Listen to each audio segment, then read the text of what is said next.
Kes seperti ini mengejutkan ramai orang. Seorang pemandu e-hailing dipercayai tidur dalam kereta sementara menunggu tempahan sebelum ditemui tidak sedarkan diri.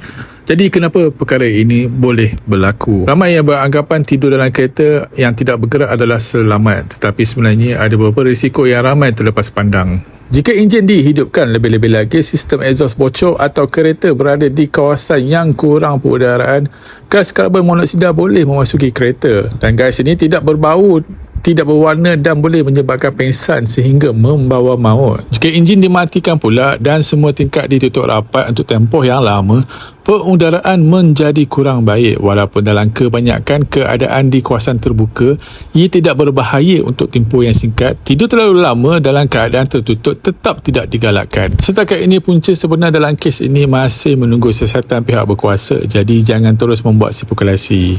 Namun apapun puncanya, jadikan kejadian ini sebagai peringatan. Jika terlalu mengantuk, berhenti di tempat kawasan yang selamat. Pastikan kawasan mempunyai pengudaraan yang baik dan jangan tidur terlalu lama di dalam kereta.